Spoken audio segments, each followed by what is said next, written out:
Martin Cígler. We've grown 56-fold in 12 years. It still surprises me.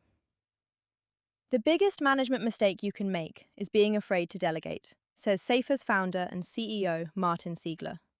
He didn't pick it up from a book. It came naturally, alongside the company that took shape in his hands. Today he leads over 2,000 people in 8 countries, and asked if he ever planned it, he smiles and recalls a memory. We would like to inform you that this voice recording was created by artificial intelligence. Why does the annual report actually matter to you? It's a tool that isn't primarily about numbers. We try to show who we are and what we do and tell our story. Readers should come away with a sense of the atmosphere we have at Seyfor, and honestly, I'm glad the annual report comes out in print. In an age of digitalization, that's a luxury item. What was 2025 like? A big, pleasant surprise. For several years running, I've said we've achieved the best figures in our history, and that holds true this year too.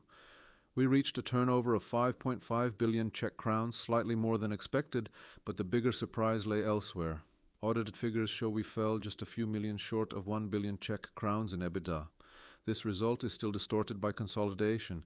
If we acquire a company in November, we count only November and December.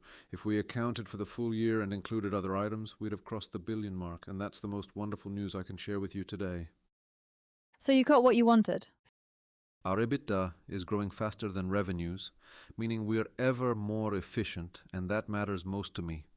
Few companies of similar size on the Czech IT market today achieve this level of efficiency. But it's no accident. Specific steps we took years ago are only now bearing fruit. Yeah, it's genuinely a remarkable ride. What steps were those? The biggest came in 2020 when we merged around 30 Czech and Slovak companies into one large Seyfor. It boosted our efficiency and market recognition. Suddenly we had an entity with a turnover of 1.7 billion Czech crowns. Yes, that's 5 times less than today, but even then, it was a large company. After 5 or 6 years, we can see the step was right. How much do acquisitions drive results? Organic growth has long accounted for roughly a third of that increase, with acquisitions making up the other 2/3. In organic growth, we're above the norm. Acquisitions add spice to the mix. They help us conquer new regions and bring synergies.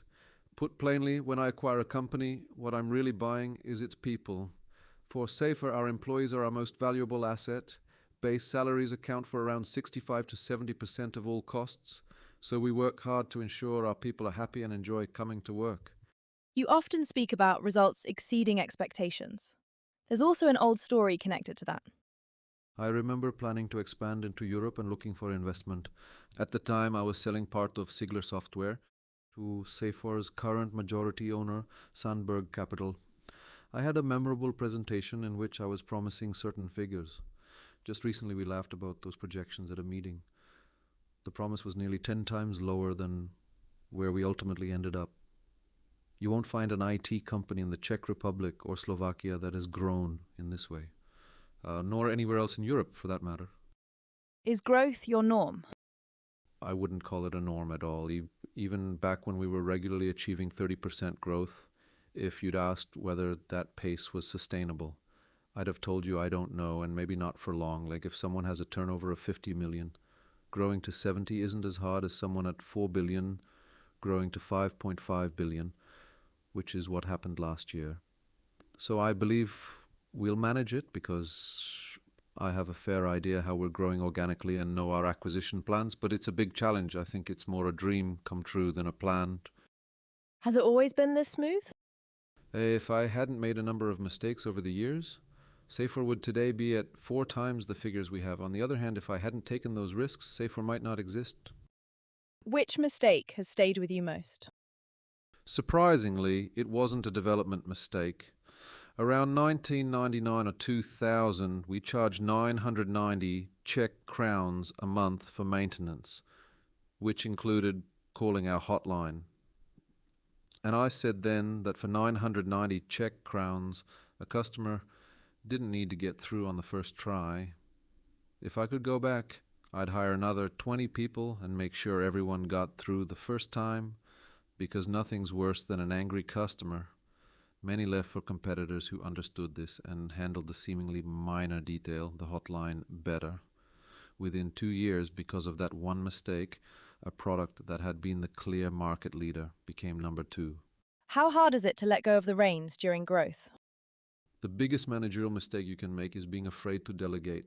You know your subordinate won't match your result and may only reach 80%, but you must accept that's perfectly fine. It's the only way for someone to grow and gain experience. So even knowing they'll do it less well, you must give it to them. In 6 months, they'll outperform you, freeing up your time for other things. I know many managers struggle with this and sink into micromanagement. So delegate, delegate, delegate. Did you have to learn it? It came naturally. My background's in mechanical engineering, and I had no management or economics training. I grew up under socialism where entrepreneurship wasn't encouraged, so I learned by doing. I never imagined I'd run a company with over 2,000 employees. Managing a team of 10 is entirely different than managing 1,000. Coming back to growth, what could threaten it? I don't see a risk in the market, but I do see a game changer. Artificial intelligence. IT companies that sleep through its arrival will run into trouble, which will of course be an advantage for those that don't. We've had several such examples. The shift from DOS to Windows, from on-premises to cloud. AI's arrival is a bigger game changer than both combined, and I'm hugely looking forward to that. We're doing everything we can to get the most out of AI and be among the companies that keep getting better because of it. What is crucial for a company of your size to keep pace? Watching trends, staying ahead, not being afraid to invest, educating your own employees because they're often the ones with the ideas. It's not enough to say we want to jump on board with AI. Someone has to deliver that vision, and because AI is still in its early days, we need ideas and need to implement them.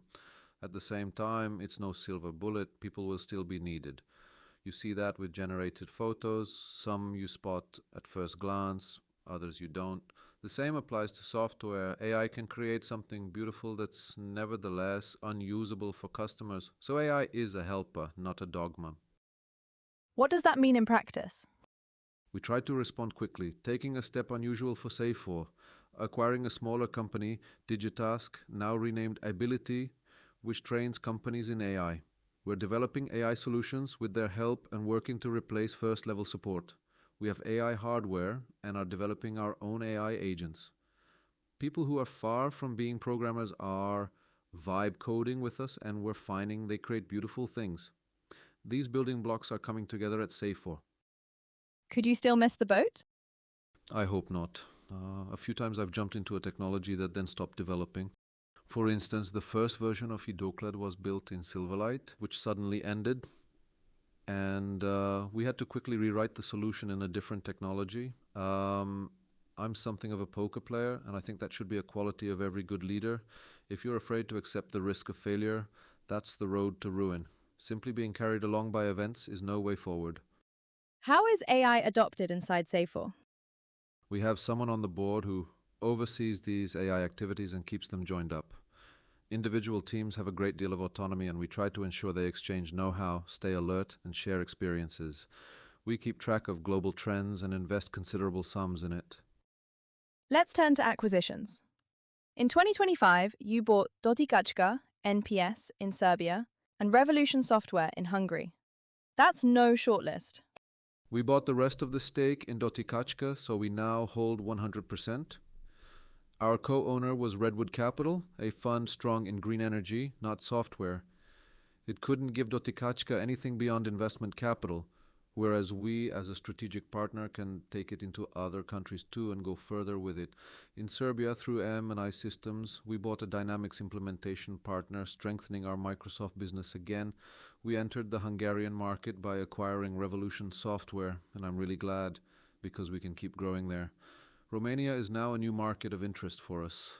In the Czech Republic, Casamax joined our portfolio, essentially a Dotykačka competitor, expanding our share of the POS systems market. We increased our stake in Aibility, bringing us back to artificial intelligence again. And we bought Radium, part of our fleet business. We're gathering know-how, since it can do things neither Commander nor T-Cars can. Which acquisition taught you the most? There are plenty of unsuccessful acquisitions and learning moments. Every transaction is different. There's no template. Valuations differ, sellers differ, subsequent steps differ. It always feels a bit like a Kinder Surprise egg.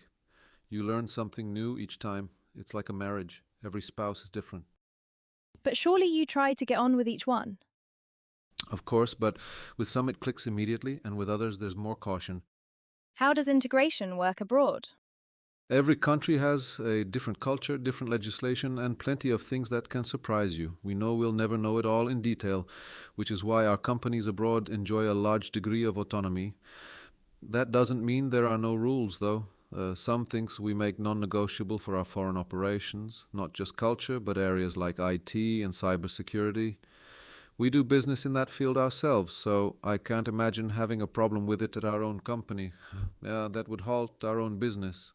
We invest enormous sums in the secure environment we have at Seyfor today. I'd also like to mention that we try to have leaders we trust implicitly. We've had a wonderful experience in Slovenia. Our company there today, Seyfor Adriatics, is run by Petra Šinigoj, a woman leading where managers are predominantly men, and it works beautifully.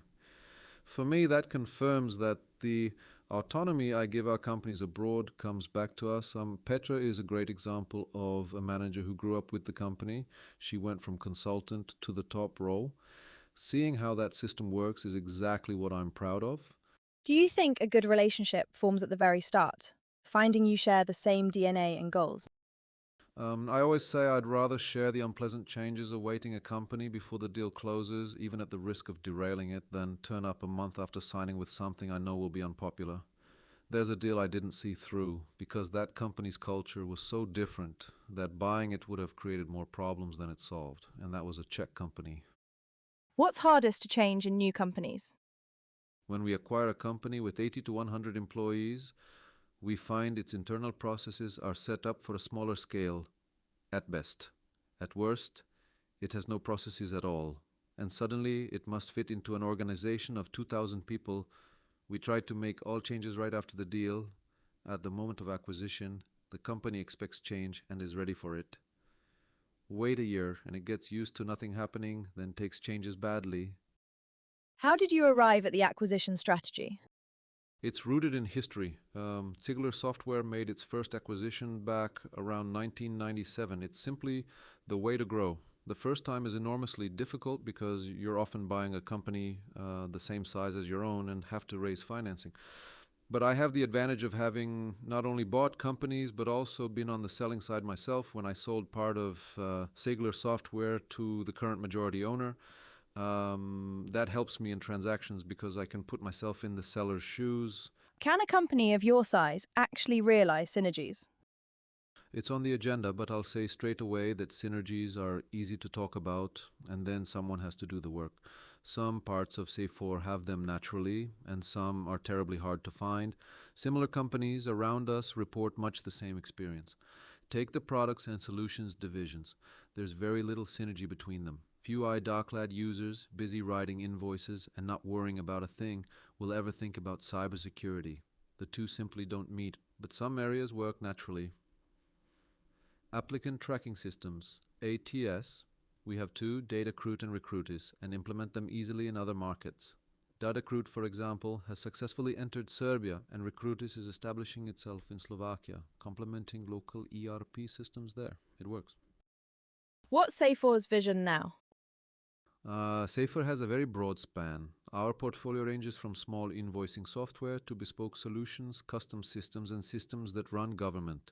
Each product has its own vision, defined by the heads of the respective business lines.